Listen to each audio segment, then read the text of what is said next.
Kita mau belajar firman Tuhan. Anda siap belajar? Amin. Ini adalah table of menu sepanjang minggu ini dari kemarin. Saya berkhotbah 4 kali, empat-empatnya berbeda. Dan Bapak Ibu Saudara bisa ikuti nanti di YouTube yang ada. Dan siang hari ini saya mau sampaikan tentang don't fall asleep gitu ya. Jangan kita tertidur gitu ya. Kita mau baca dulu ayat firman-Nya. Setelah itu nanti saya akan jelaskan satu persatu, dan jika Bapak Ibu suka mencatat, bisa dicatat setiap ayat per ayatnya karena remanya pasti berbeda-beda, dan apa yang Bapak Ibu Saudara dengar nanti dari per ayat yang saya mau bahas gitu ya, pastinya akan memberkati kita dan akan membawa kita menjadi orang-orang yang dewasa. Katakan amin. Kita buka sama-sama Kisah Para Rasul pasal yang ke-20. Kisah Para Rasul pasal yang ke-20 ayat yang ke-6 sampai ayat yang ke-12. Judulnya adalah Dari Makedonia ke Troas. Di ibadah Sabtu kemarin saya sampaikan dari Troas ke Makedonia gitu ya. Dan ibadah yang hari ini dari Makedonia ke Troas. Paulus bolak-balik gitu ya, dari kota ke kota. Coba ayat 6 kita sama-sama baca ya. Tetapi sesudah hari raya roti tak beragi, kami berlayar dari Filipi, dan 4 hari kemudian sampailah kami di Troas dan bertemu dengan mereka. Di situ kami tinggal 7 hari lamanya. Pada hari pertama dalam minggu itu, ketika kami berkumpul untuk memecah-mecahkan roti, Paulus berbicara dengan saudara-saudara di situ karena ia bermaksud untuk berangkat pada keesokan harinya. Pembicaraan itu berlangsung sampai tengah malam, katakan sampai tengah malam. Di ruang atas, di mana kami berkumpul, dinyalakan banyak lampu. Seorang muda bernama Eutikus duduk di jendela. Karena Paulus amat lama berbicara, orang muda itu tidak dapat menahan kantuknya. Akhirnya ia tertidur lelap dan jatuh dari tingkat ketiga ke bawah. Dan ketika ia diangkat orang, ia sudah mati, katakan sudah mati. Tetapi Paulus turun ke bawah, ia merebahkan diri ke atas orang muda itu, mendekapnya dan berkata, jangan ribut sebab ia masih hidup. Setelah kembali di ruang atas, Paulus memecah-mecahkan roti lalu makan. Habis makan, masih lama lagi ia berbicara sampai fajar menyingsing, kemudian ia berangkat. Sementara itu mereka mengantarkan orang muda itu hidup ke rumahnya, dan mereka semua merasa sangat terhibur, katakan amin. Bapak Ibu Saudara, Alkitab memiliki satu kisah yang menarik tentang seorang yang tertidur di gereja. Yaitu bernama Eutikus. Rasul Paulus mencatat bahwa seorang tersebut tertidur ketika Paulus sedang menyampaikan khotbah, sedang beritakan Injil, sedang memaparkan vision casting di dalam kehidupan jemaat yang ada di sana. Dan satu orang itu tertidur dan akhirnya ia jatuh dan mati. Eutikus nggak hanya tidur, bahkan firman Tuhan tuliskan bahwa ia jatuh dari tempat tidur, dari jendela, dari lantai 3 sampai ke bawah, dan didapati dia sudah nggak bernyawa. Ya gitu ya. Dan saya berdoa siang hari ini gitu ya, bahwa ketika firman ini diberitakan, Anda nggak terjatuh dari kursi di mana Anda duduk karena tertidur. Jadi saya berdoa Anda nggak terjatuh dari kursi Anda. Dan agar Anda nggak tertidur, bolehkah katakan kanan kirinya, don't fall asleep. Ya kalau Eutikus kan dari lantai 3. Nah tapi seringkali duduk di kursi aja bisa tidur Bapak Ibu. Tiba-tiba begini gitu ya. Saya berdoa sih Bapak Ibu nggak terjatuh dari kursi Anda hari ini duduk. Tapi apa yang dialami Eutikus seharusnya jadi pembelajaran buat setiap kita Bapak Ibu. Bahwa sebagai seorang Kristen atau pengikut Yesus yang datang ke gereja, ketika kita siap menerima firman Tuhan, seharusnya kita bisa mempersiapkan diri lebih lagi. Kita mempersiapkan hati kita, pikiran kita, semuanya. Jangan sampai ketika firman diberitakan, pikiran kita ada di rumah. Ya kan? Musim hujan, firman diberitakan, kita masih pikirin pemean. Jemuran. Hujan, ini jemurannya gimana gitu ya. Jadi kita harus persiapkan diri kita. Kalau kita mau datang ke gereja dan dengar firman Tuhan, maka kita harus atur diri kita sedemikian rupa gitu ya. Sehingga ketika kita datang, kita fokusnya cuma satu, ke Tuhan. Bukan ke tempat yang lain. Sehingga ketika firman Tuhan itu ditabur di dalam kehidupan kita, firman Tuhan itu tidak menjadi benih yang jatuh di pinggir jalan sehingga burung makan dan kita nggak dapat apa-apa. Sehingga ketika benih firman ditabur, Benih itu nggak jatuh ke tanah yang berbatu. Bertumbuh sedikit karena nggak bertanah, nggak ada akarnya, mati pula, layu pula. Atau benih itu jatuh ke tanah yang dipenuhi semak duri. Dia bertumbuh tetapi pada akhirnya kekhawatiran, ketakutan itu menghimpit mereka sehingga gak bertumbuh firman-Nya dan akhirnya mati. Tapi saya berdoa firman yang ditabur selalu jatuh ke tanah hati yang subur sehingga firman Tuhan itu dikatakan bertumbuh 30, 60 bahkan 100 kali lipat di dalam kehidupan setiap kita. Katakan amin. Oleh sebab itu siapa kita untuk benih firman ini pagi hari ini? Katakan amin. Coba kita bahas satu persatu ya. Kisah Para Rasul 20 ayat yang ke-6. Dari Makedonia ke Troas. Siap-siap dicatat. Dikatakan begini. Tetapi sesudah hari raya roti tak beragi, kami berlayar dari Filipi dan 4 hari kemudian sampailah kami di Troas dan bertemu dengan mereka. Di situ kami tinggal 7 hari lamanya. Garis bawahi sesudah hari raya roti tak beragi, kami berlayar ke Filipi. Baru saja merayakan hari raya roti tak beragi di kota Filipi, Paulus itu langsung berlayar ke Troas. Baru merayakan, baru ibadah, baru melakukan sesuatu. Besoknya dia udah berangkat lagi. Paulus itu dikenal sebagai rasul sehingga dimanapun dia berada gitu ya. Dia gak pernah lama di situ. Dia bangun dan ketika apa yang dibangun bertumbuh, dia justru meninggalkan gereja perintisannya ketika dia bertumbuh. Apa yang dibangun tak pernah melekat di dalam hatinya. Begitu juga kita, apa yang kita kerjakan buat Tuhan gak boleh melekat di dalam hati kita. Dan berkata bahwa itu hasil kita.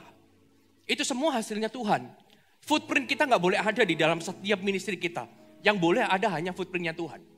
Tapi lihat Paulus, sesudah hari raya roti tak beragi kami berlayar dari Filipi dan 4 hari kemudian sampailah kami di Troas. Baru saja melakukan ministry sudah berlayar 4 hari 4 malam. Sampai di Troas. Dan ini yang luar biasa, untuk bertemu dengan mereka. Paulus ini hatinya misi. Paulus ini adalah orang yang selalu hidup di dalam misi rohani. Punya misi rohani di dalam hidupnya. Orang yang tidak punya misi rohani di dalam hidupnya, maka dia akan cenderung diam menunggu. Bahkan akan mengalir juga. Tapi berbeda dengan Paulus. Paulus ini pegang benar misi rohani sehingga dia tahu hari ini mau lakukan apa, besok mau lakukan apa. Buat Tuhan. Orang yang gak punya misi rohani di dalam kehidupannya akan mengalir, dan yang namanya mengalir akan selalu dari atas ke bawah. Paulus ini enggak diam. Paulus ini enggak mengalir di dalam hidup dan kesehariannya. Tapi justru karena ia hidup di dalam misi rohani, makanya ia bergerak terus dari satu kota ke kota yang lain. Kita harus jadi orang yang punya misi dan berpegang pada misi rohani, bukan hanya jasmani. Di dalam kehidupan kita gitu ya, kalau kita punya misi jasmani, pekerjaan kita, bisnis kita mau diekspand kemana, seharusnya misi rohani kita juga punya. Kita harus punya. Dikatakan begini, kami berlayar dari Filipi dan 4 hari kemudian sampailah kami di Troas dan bertemu dengan mereka. Kalau kita bisa punya target, menargetkan sesuatu untuk jasmani kita, sesuatu yang kita inginkan. Makanya di dalam hal yang rohani pun, misi rohani, kita harus bisa menargetkan sesuatu juga. Harus bisa. Menargetkan mau menyelesaikan misi Tuhan, kapan? Mau bertemu dengan orang, siapa? Karena Paulus hari ini merayakan ibadah, besok dia sudah berlayar untuk bertemu dengan orang.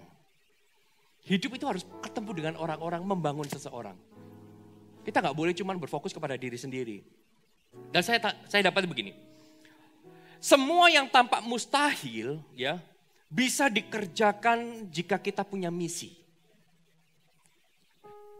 Garis bawahi, catat gitu ya. Semua yang tampak mustahil bagi kita, itu bisa kita kerjakan ketika kita punya misi. Karena apa? Karena misi itu mengubah yang mustahil jadi mungkin. Saya kasih sebuah peristiwa. Wright's brother. Dia punya keinginan untuk membuat pesawat terbang pada waktu itu. Dia pengen membuat alat transportasi lintas kota melalui udara. Enggak melalui darat. Pada waktu itu semua orang bilang itu enggak mungkin. itu mustahil. Tapi karena dia punya misi di dalam hidupnya, maka apa yang mustahil mungkin hari ini kita bisa naikin. Begitu juga hari ini kita. Segala sesuatu yang hari ini tampak mustahil. Janji Tuhan yang tampak mustahil, itu akan jadi mungkin ketika kita punya misi rohani di dalam hidup kita. Karena misi itu membuat yang gak mungkin, itu jadi realita. Pesawat yang gak mungkin dulunya, ternyata sekarang bisa dibuat. Misi akan membuat mimpi dan penglihatan yang begitu besar dari Tuhan, yang tampak mustahil akan jadi nyata. Orang yang hidup di dalam misi, sama seperti Paulus, misi rohani, tahu mau kemana dan tahu bagaimana hidup efisien. Menggunakan waktu dengan sebaik-baiknya. Dia gak buang-buang waktu. Paulus ini gak buang-buang waktu. Sekalipun fisiknya capek gitu ya. Fisik capek kita bisa tidur, tapi roh capek kita harus ada di dalam hadirat Allah. Paulus ini gak pernah buang-buang waktu. Asalkan roh kita gak capek ya, maka hidup kita akan selalu berapi-api di dalam misi. Badan capek akan tetap membuat kita berapi-api kok. Tapi roh capek yang membuat kita gak berapi-api. Dikatakan begini, di sana ia tinggal selama 7 hari. Katakan 7 hari. Dalam misi kita harus menargetkan diri kapan mau menyelesaikan. Paulus ini di Troas dia targetkan 7 hari, gak usah lama-lama. 7 hari selesai. 7 hari semua kebangunan rohani terjadi. Kita harus targetkan kapan menyelesaikan. Hidup gak boleh mengalir, karena yang mengalir sekali lagi selalu dari atas ke bawah. Kalau mau berkata sama Tuhan, Tuhan pakai hidupku, targetkan kapan mau pakai. Kalau berkata Tuhan aku mau berubah, targetkan kapan mau berubah. Tuhan, dalam 7 hari aku akan berubah. Kita harus targetkan sesuatu. Kalau mau berubah harus targetkan kapan mau berubah. Kasih deadline-nya kepada diri sendiri supaya hidup gak ikut-ikutan dan menunda-nunda. Paulus ini gak pernah menunda. Dia targetkan 7 hari dia tinggal sana, 7 hari clear. Dan ini yang luar biasa. Coba lihat ayat 7. Pada hari pertama di dalam minggu itu, ketika kami berkumpul untuk memecah-mecahkan roti, Paulus berbicara dengan saudara-saudara di situ karena ia bermaksud untuk berangkat pada keesokan harinya. Pembicaraan itu berlangsung sampai tengah malam. Pada hari pertama dalam minggu itu, katakan hari pertama. Hari pertama ada, Paulus langsung kerja nggak pakai warming up. Baru pertama, baru bulan pertama, santai dulu enggak. Hari pertama langsung oke gas, jalan. Langsung kerja. Gak pakai warming up. Karena apa? Karena efisiensi waktu. Kalau Tuhan percayakan kepada kita sesuatu, kita gak bisa bilang besok aja. Kalau hari ini Tuhan percayakan, hari ini harus jalan. Hari ini harus dikerjakan. Gak bisa kita tunda-tunda. Begitu sampai di Troas hari pertama, dia langsung lakukan sesuatu. Karena pada hari pertama dalam minggu itu ketika kami berkumpul untuk memecahkan roti, Paulus langsung berbicara. Pada saudara-saudara di situ. Dia langsung, dunia bilang time is money. Betul nggak? Halo? Ya, dunia bilang time is money, tapi bagi kita, time is not money. Time is mission. Time is people. Waktu itu adalah orang. Buang waktu, keselamatan hilang. Waktu itu adalah menjangkau jiwa. Memenangkan orang, membangun seseorang. Time is people. Bukan time is money. Time is money membuat kita selfish, egois. Tapi time is people membuat kita ini jadi orang, bukan orang yang egois. Tapi peduli dengan orang lain. Kita gak boleh buang waktu kalau dapat kesempatan bangun orang lain. Karena Paulus gak buang waktu. Hari pertama dalam minggu itu, dia langsung berbicara kepada saudara-saudara di situ. Karena, ini perhatikan. Karena ia bermaksud untuk berangkat kepada keesokan harinya. Lihat. Ia bermaksud untuk berangkat kepada keesokan harinya. Jadi orang kita harus tahu hari ini mau lakukan apa, besok apa. Di tangan kita misi harus selesai sesuai timeline dan deadline. Besok, jangan pekerjaan hari ini ditunda sampai besok. Apa yang hari ini, selesaikan hari ini, besok ada tugasnya masing-masing. Ada tugasnya lagi. Paulus itu dia tahu, hari ini aku mau ngomong sama orang ini, besok aku mau meninggalkan mereka, mau ngomong sama orang lain. Hidupnya terus teratur. Dia tahu mau lakukan apa. Dan ini yang luar biasa. Pembicaraan itu berlangsung sampai apa Bapak? Tengah malam. Misi itu harus selesai, misi hari ini harus selesai. Sekalipun butuh extra time untuk bayar harga. Paulus, misi hari itu dilihat nggak selesai. Dia kebut sampai tengah malam. Usahakan jangan ganti hari karena besok ada hal urgent lain yang harus dikerjakan Paulus. Harus dikerjakan. Paulus itu menyelesaikan semua pembicaraan yang penting, efektif, targetkan apa yang bisa dikerjakan dalam satu hari. Pesan Tuhan disampaikan sampai tengah malam karena Paulus tahu itu penting. Ini urgent, ini mendesak, jadi harus selesai. Jadi pastikan dimanapun kita berada, misi yang Tuhan kasih untuk hari ini, selesaikan untuk hari ini. Apa yang bisa kita kerjakan hari ini, kerjakan hari ini, jangan ditunda sampai besok. Secara pribadi, Paulus ini berjalan di dalam timeline, waktu berharga di dalam misi. Kita menunda, kita sudah kehilangan banyak hal. Dan ayat ke-8. Saya kecepatan enggak Bapak Saudara? Enggak ya? Ayat ke-8. Di ruang atas, di mana kami berkumpul, dinyalakan banyak lampu. Ini menarik ayat 8, di garis bawah ya. Di ruang atas, di mana kami berkumpul, dinyalakan banyak lampu. Kenapa kau harus dinyalakan banyak lampu? Kenapa harus di ruang atas? Paulus ini prepare well buat menyampaikan pesan Tuhan. Dia tahu sampai tengah malam maka penerangan harus banyak. Kalau nggak gitu, ngantuk. Kita pun harus prepare well dalam misi, jangan sampai berhenti di tengah jalan. Apa yang mau kita lakukan buat Tuhan, persiapkan itu baik-baik. Jangan sampai seperti firman Tuhan katakan, kita pergi berperang, nggak tahu lawannya siapa, kita berhenti di tengah jalan. Akhirnya dipermalukan. Paulus punya agenda, misi rohani, dia persiapkan semuanya. Kalaupun ada tempat, dia minta di ruang atas, lampunya semua harus nyala. Kenapa? Karena ini bagian ngantuk-ngantuknya. Dan saya berharap tempat ini juga terang semua sih. Supaya gak ada yang terjatuh dari kursinya. Karena tertidur. Paulus ini prepare well. Dan kalau berbicara tentang ruang atas, maka saya teringat satu peristiwa, the first Pentecost. Pentakosta pertama, kisah para rasul. Murid-murid yang menanti-nanti, menunggu-nunggu, mereka pun berada di ruang atas. Jadi ruang atas yang dimaksud Paulus ini di ruang atas bukan ruang atas biasa. Ruang atas pada waktu itu selalu dikenal sebagai ruang doa. Kalau ruang doa sama kayak kita retreat gitu ya, selalu larinya ke bukit doa. Kenapa di bukit doa? Sinyal wifi-nya kuat Pak. Enggak, sinyal wifi-nya lemah. Tapi sinyal kita ke Tuhan kuat banget. Makanya Paulus pilih, aku mau di ruang atas, ruang doa. Ruang yang atmosfernya itu menarik jiwa-jiwa itu datang kepada Tuhan.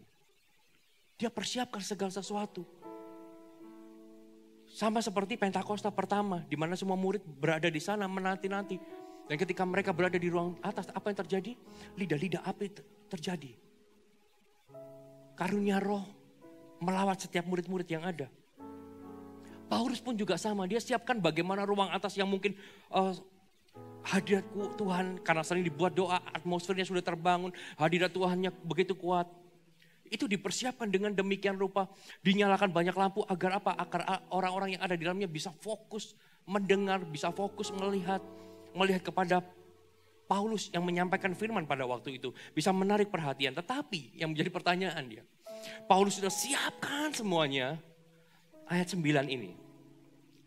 Seorang muda bernama Eutikus duduk di jendela. Karena Paulus amat lama berbicara, makanya saya khotbah cuma 40 menit Bapak Saudara. Orang muda itu tidak dapat menahan kantuknya. Akhirnya ia tertidur lelap dan jatuh dari tingkat ketiga ke bawah.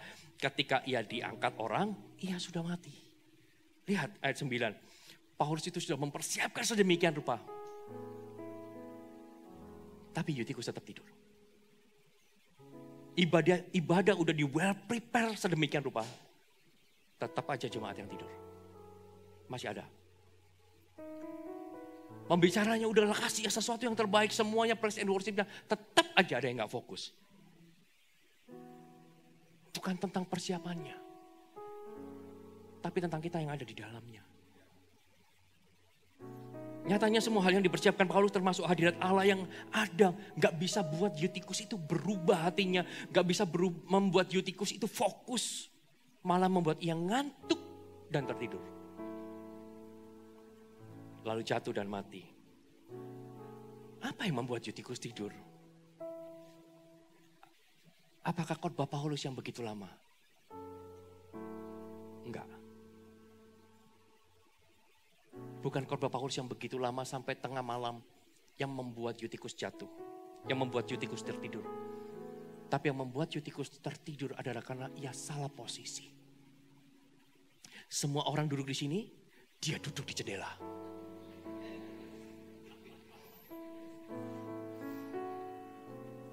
Ya beruntung kita nggak ada jendela ya. Kalau ada jendela, lantai 8 Bapak Ibu. Bukan lantai 3, lantai 8. Eutikus salah ambil posisi. Semua ada di sana, duduk di sana. Eutikus duduk di jendela. Duduk di jendela ini membuat konsentrasinya buyar. Nggak usah duduk di jendela, duduk di samping pintu. Pintu ibadah kita. Itu kadang bisa buat konsentrasi buyar. Kenapa? Ada orang masuk, Anda lihat. Tutup itu lihat lagi. Betul nggak? Iya. Ia tidur karena salah ambil posisi. Ia tidur karena hatinya salah posisi. Pikirannya salah posisi. Ia duduk di jendela. Di mana keadaan di luar yang gelap. Angin mengarahkan dia melihat ke sana dan menyebabkan ia nggak bisa menahan ngantuknya. Jendela, tengah malam. Dingin pula. Angin bertiup. Tidur. Ya kan, duduk jendela, Paulus ngomong apa, Tuhan gitu. Ini salah posisi. Posisi kita itu menentukan kita bisa menang, kita bisa bertahan, atau kita bisa menahan diri. Posisi hati kita itu menentukan sekali. Udah tahu sampai setengah malam, seharusnya Eutikus ambil posisi yang terbaik di mana ia bisa bertahan dari ngantuknya. Ia ambil posisi di mana, justru ia ambil posisi di mana, supaya bisa santai. Pernah nggak kalau gini? CG nih ya, selalu ambil posisi yang ada temboknya di belakang. Saya mau tanya, kenapa? Ayo. Posisi menentukan prestasi. Kalau kita CG kan, kadang-kadang kita cari yang belakang ada temboknya kan? Kenapa? Supaya bisa santai, bisa senderan. Padahal kalau nggak ada temboknya, itu kita lebih bisa menahan ngantuk. Ngantuk karena nggak ada ininya. Ya kita akan tetap fokus menahan. Tapi kalau ada senderannya, ngantuk lewat, hilang Bapak Saudara. Hilang. Ia ambil posisi di mana ia bisa santai. Dikatakan tengah malam, artinya waktunya rest. Memang waktunya santai sih. Tengah malam bukan waktu yang ideal untuk bekerja. Waktunya quality time. Waktunya untuk healing tipis-tipis. Tengah malam. Gak salah sih Eutikus. Ini kan malam, mau yang santai sedikit. Tapi pesannya apa? Di dalam segala keadaan, sekalipun itu santai, quality time, rest, bukan waktu kerja, bukan waktu yang ideal, api kita gak boleh padam. Roh kita gak boleh padam. Misi kita gak boleh mati.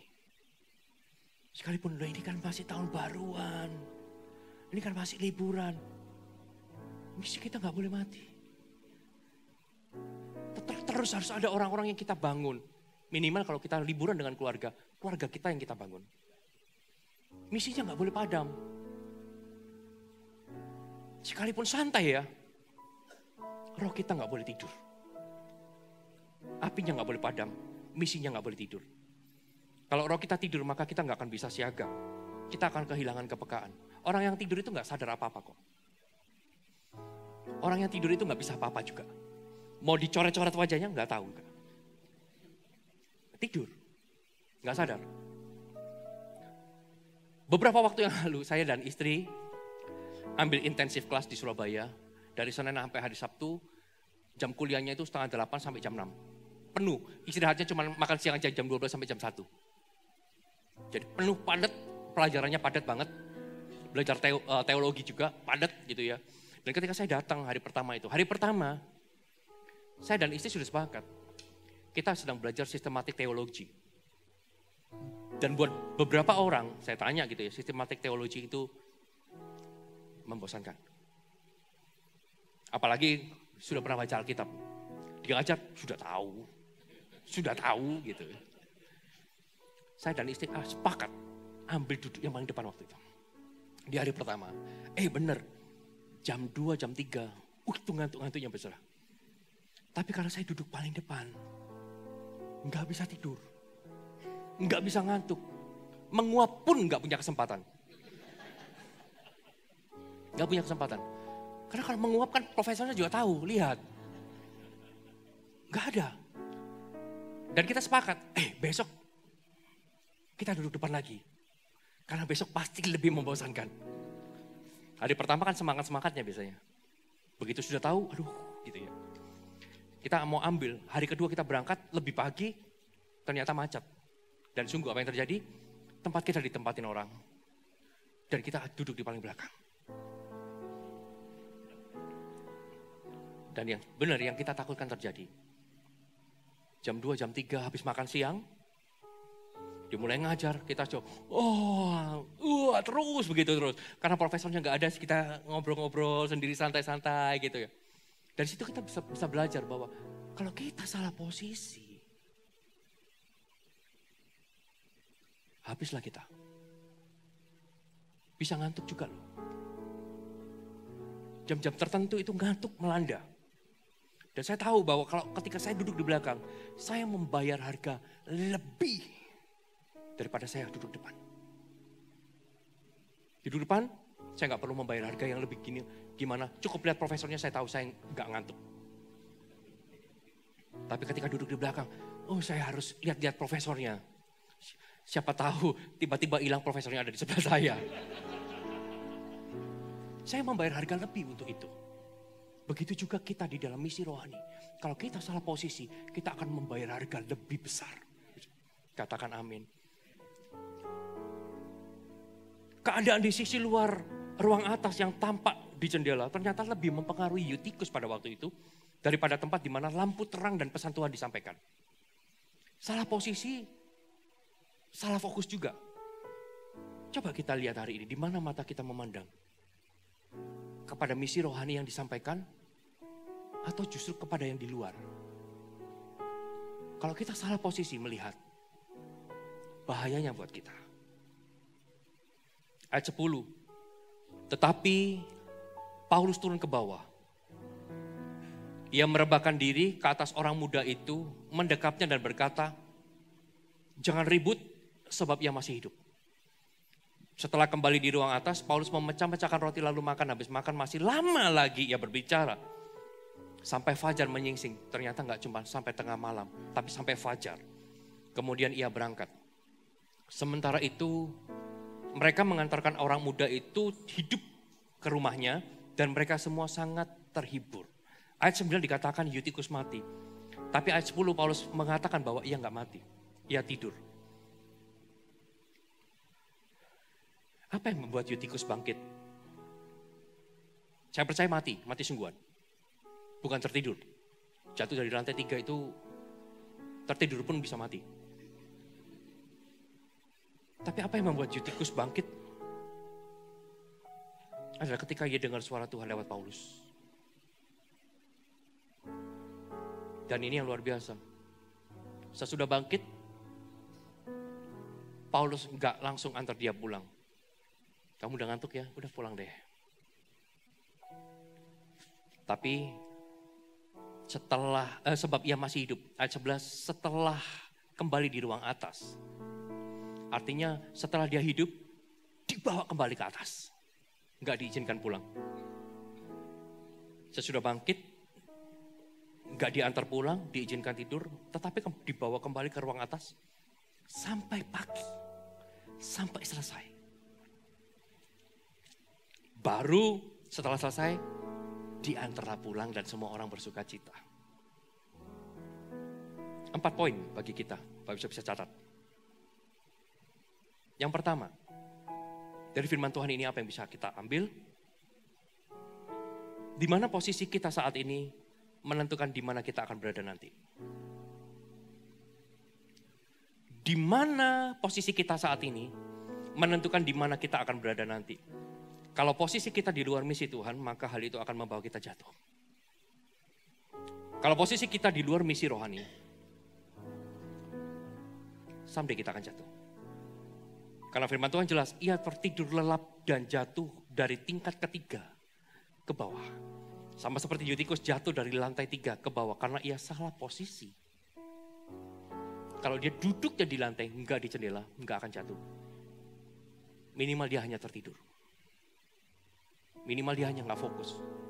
Tapi karena dia salah posisi, he fall asleep, dia jatuh tertidur. Duduk di jendela tempat di mana hal dari luar berpotensi besar membawanya ke bawah. Yang kedua, apa yang menarik perhatian mata dan hati kita, itu yang akan membawa kita masuk dan keluar. Ya hidup kita akan berkutat di sana, gak bisa berubah. Apa yang menarik hati kita, maka di sana kita akan berkutat di mana hartamu berada, di situ hatimu ada. Kalau kita hanya berkutat di dalam misi jasmani, aku akan berputar di situ. Tapi kalau engkau berkutat di dalam misi rohani, engkau pun akan terus, hidupmu akan terus ada di sana. Dan kita perlu ingat, segala sesuatu bukan dimulai dari jasmani. Hidup kita selalu ditentukan dari yang rohani dulu. Karena kita ada, karena firman Allah yang diucapkan. Jadilah manusia, manusia itu jadi. Dari yang rohani ada jasmani, bukan dibalik. Aja jasmani dulu, baru yang rohani. Enggak. Yang rohani dulu, baru jasmani. Kalau hidup kita ini berkutat di area yang rohani, maka jasmani kita juga akan hidup. Bukan sebaliknya. Di saat yang lain gitu ya, fokus kepada hal yang rohani mendengarkan Paulus. Yutikus hatinya ada di luar.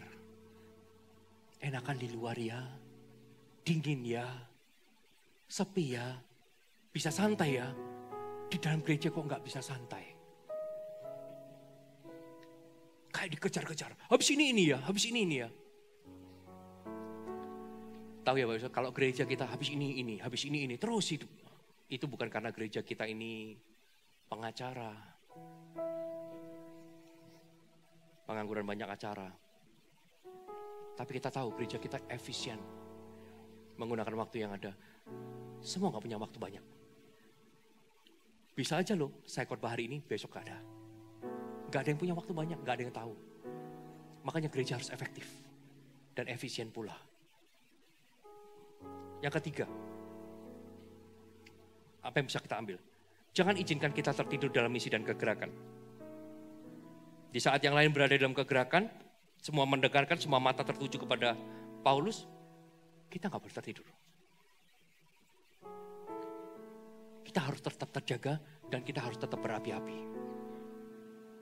Coba untuk jaga kita satu dengan yang lain, gak tertidur, colek kanan kirinya, katakan sekali lagi jangan tertidur.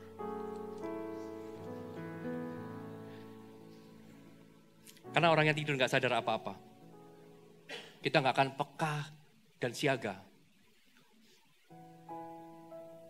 Orang yang tertidur, kalau ada gempa, lewat duluan. Makanya di tahun ini, great shifting. Pergeseran yang besar, dibutuhkan orang-orang yang siaga, peka. Jadi sekalipun waktu liburan, tetap berapi-api, tetap siaga. Sehingga ketika ada pergeseran terjadi, dia langsung switch hatinya, bisa kapanpun menyesuaikan diri.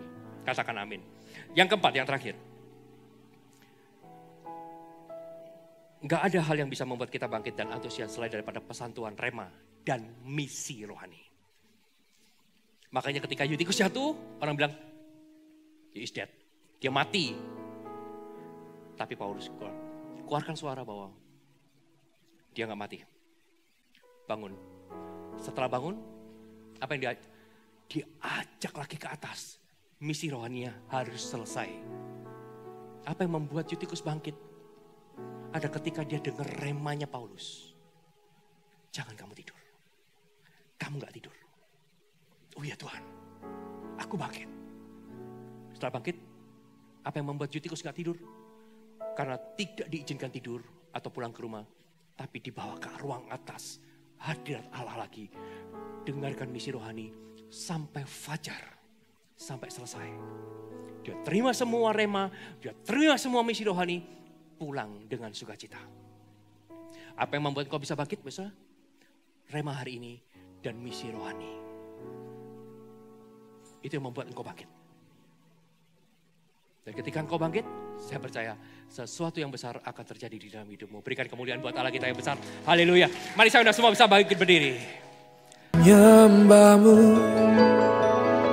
Tuhan dan Rajaku, memujimu, Yesus kekasih jiwaku, mengikutimu